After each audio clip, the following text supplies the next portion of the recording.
Dear students, स्वागत है आप सभी का सिटी मोंटेसरी स्कूल सिवान के इस यूट्यूब चैनल पर आज के बायोलॉजी क्लास में, जिसमें हम चर्चा करेंगे लवक के बारे में, यानी कि प्लास्टिड के बारे में। तो चलिए इस वीडियो लेक्चर को स्टार्ट करते हैं और जानते हैं कि लवक होता है क्या। देखो, लवक जो है वो एक कोशिका अंगक है, जिसको हम बोल सकते हैं कि वो एक कोशिकांग है।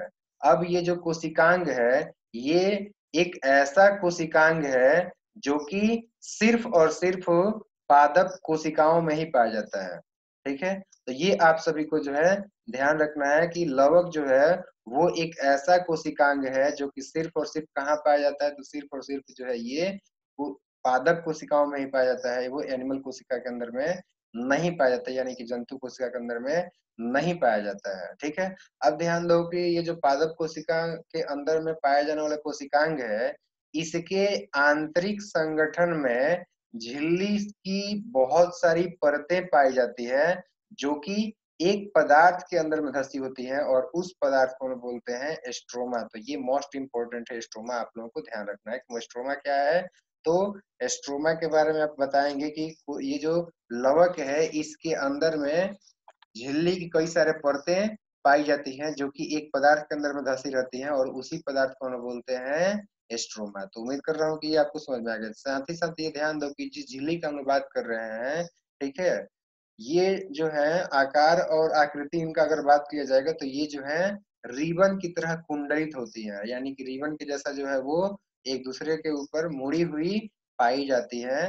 तो ये झिल्ली और साथ ही साथ जो है स्ट्रोमा, ये दोनों ही चीजें आप लोग ध्यान रखना। ठीक है, हालांकि झिल्ली के बारे में हम लोग आगे भी जानेंगे, बट फिलहाल हम जानते हैं कि ये जो है कितने प्रकार के होते हैं। नॉर्मली देखो, आप लोगों को बताना है कि ये जो लवक है इनके तीन प्रकार हैं। वो तीन प्रकार हैं ल्यूकोप्लास्ट, क्रोमोप्लास्ट और क्लोरोप्लास्ट। देखो, ये जो ल्यूकोप्लास्ट होता है वो कलर में सफेद होता है और ये जड़ों में पाया जाता है। ये दोनों ही चीजें आप ध्यान रखो। क्लोरोप्लास्ट की बात करेंगे तो ये कलर में जो है यानी कि लाल होता है, और भूरा भी हो सकता है, बैगनी भी हो सकता है, ये जो है पिंक भी हो सकता है। तो अलग अलग इसके बहुत सारे कलर हो सकते हैं, यानी कि ध्यान रखो कि जो क्लोरोप्लास्ट होता है ना, ये कलरफुल होता है। इसके जो है अलग अलग बहुत सारे कलर हो सकते हैं, इसलिए हम इसको बोल देंगे कि ये जो है कलरफुल पार्ट होता है। ठीक है, अब देखो ये कहाँ पाया जाता है, तो ये जो है आपका जड़ों में पाया जा सकता है, ये जो है तना में पाया जा सकता है, ये जो है पत्तों में पाया जा सकता है, ये जो है आपका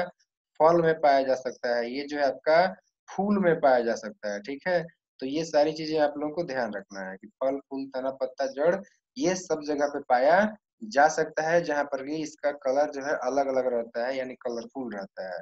तीसरा जो प्रकार है वो है क्लोरोप्लास्ट।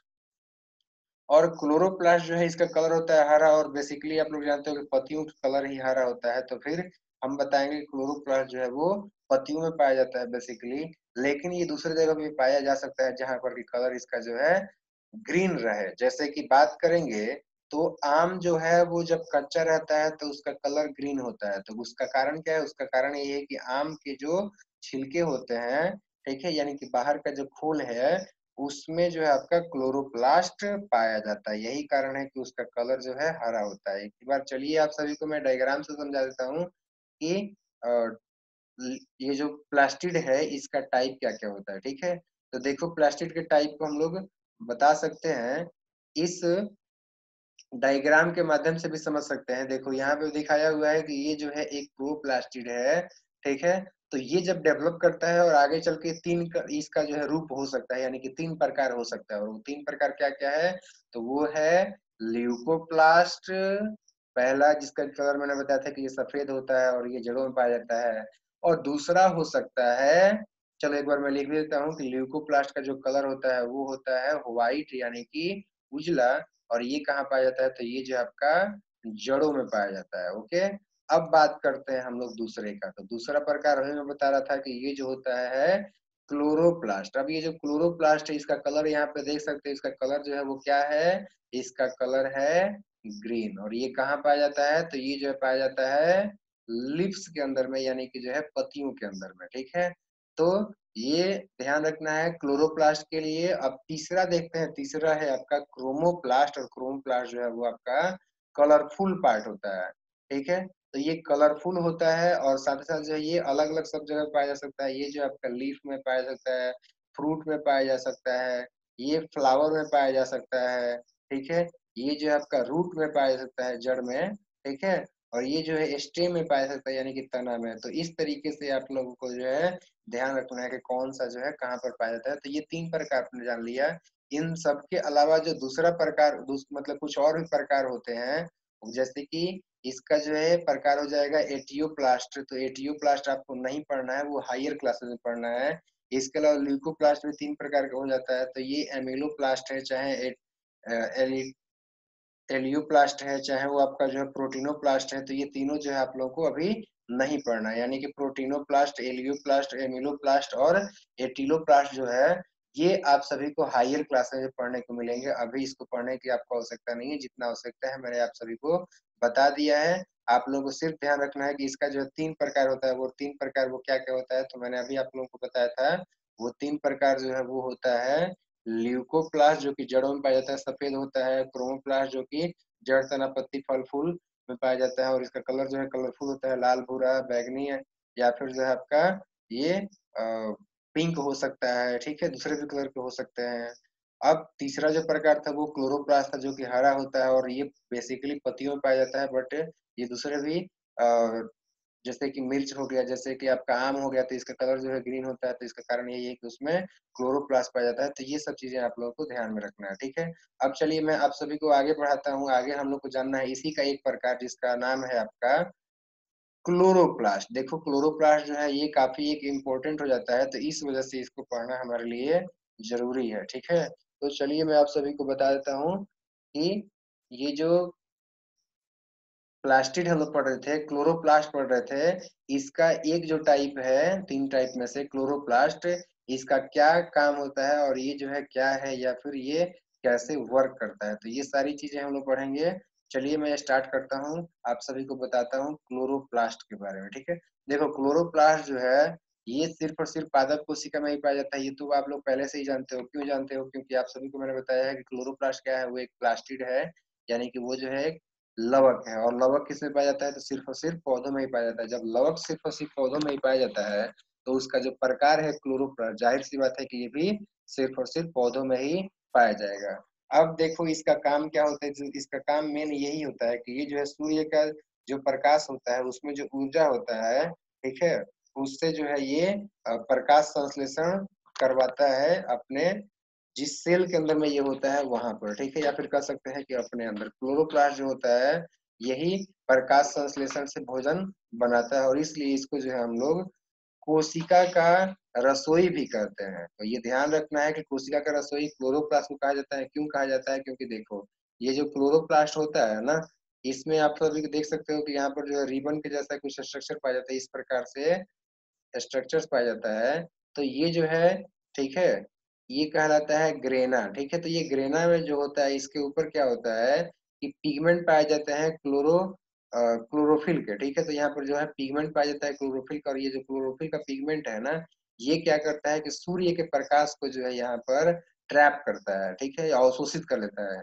तो सूर्य का प्रकाश जो है अवशोषित हो गया यहाँ पर, और उसको जो है बाद में क्या किया जाता है कि सूर्य के प्रकाश को जो है यूज किया जाता है, और फिर जो ये जड़ों के माध्यम से जो पानी लिया रहता है उस पानी को तोड़ दिया जाता है, यानी कि H2O को तोड़ दिया जाता है, और फिर आपका जो है यहाँ पर बन जाता है हाइड्रोजन आयन, और साथ ही साथ जो है आपका ऑक्सीजन बन जाता है, ठीक है।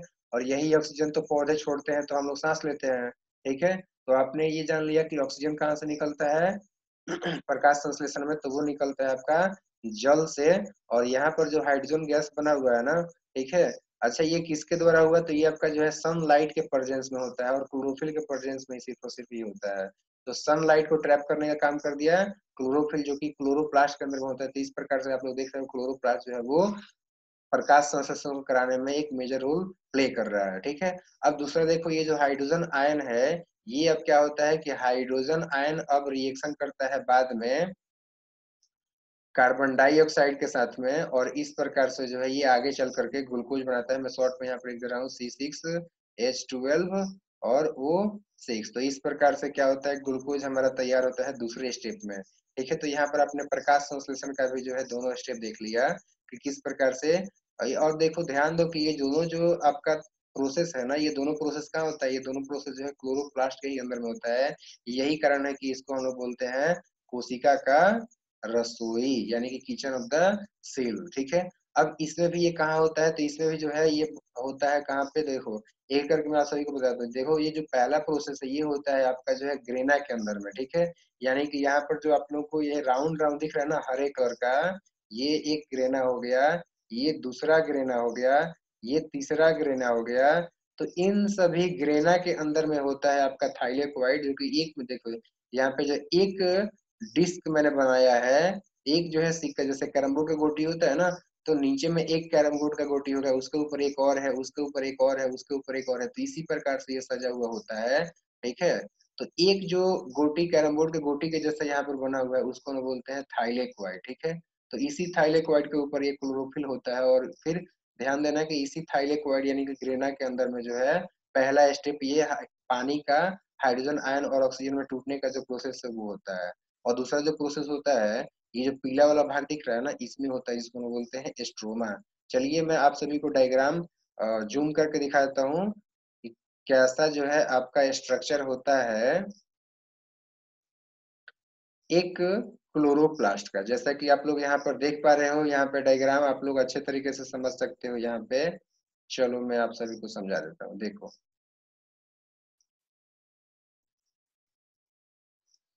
सबसे पहली बात तो ये जो आपका क्लोरोप्लास्ट है इसमें डबल मेम्ब्रेन होता है। ये जो प्लास्टिड होते हैं इसमें डबल मेम्ब्रेन होता है, ये ध्यान रखना। और माइटोकॉन्ड्रिया जो होता है इसमें डबल मेम्ब्रेन होता है, तो ये इनर मेम्ब्रेन हो गया। ठीक है, इसको हम लोग बोलेंगे इनर मेम्ब्रेन। ठीक है, अब जब ये इनर मेम्ब्रेन हो गया तो इसके बाहर में एक और मेम्ब्रेन होता है, तो उसको हम लोग बोलते हैं आउटर मेम्ब्रेन। ओके, तो ये हो गया आपका जो है आउटर मेम्ब्रेन, ये दोनों मेम्ब्रेन हो गए। अब इन दोनों के बीच में जो जगह है उसको बोलते हैं हम लोग इंटरमीडिएट, मतलब कि इंटर मेम्ब्रेन स्पेस बोल सकते हैं। ठीक है, तो इनर मेम्ब्रेन, ये आउटर मेम्ब्रेन, और दोनों के बीच में इंटर मेम्ब्रेन स्पेस हो गया। अब देखो ये जो इनर मेम्ब्रेन है इसके द्वारा घिरा जो क्षेत्र है, जगह है, उसमें जो पदार्थ भरा रहता है उसको हम लोग बोलते हैं, उसको हम लोग बोलते हैं एस्ट्रोमा, जो कि एक स्क्वेमस फ्लूइड, सॉरी एक जो है एक्वस फ्लूइड होता है। एक्वस मतलब जलीय, उसमें जो है फ्लूइड भरा रहता है। ठीक है, तो ये ध्यान रखना है, जल के अंदर में घुले हुए कुछ पदार्थ जो इसके अंदर में रहते हैं, तो ये हो गया एस्ट्रोमा, जिसको मैट्रिक्स भी बोल सकते हैं। इसका दूसरा नाम जो है मैट्रिक्स भी होता है, तो ये बात आप लोग ध्यान रखो। ओके, अब देखो इसके अंदर में क्या होता है, मैंने जो बताया था कि कैरम बोर्ड की गोटी की तरह जो है एक के ऊपर एक थैलेनुमा संरचना होता है।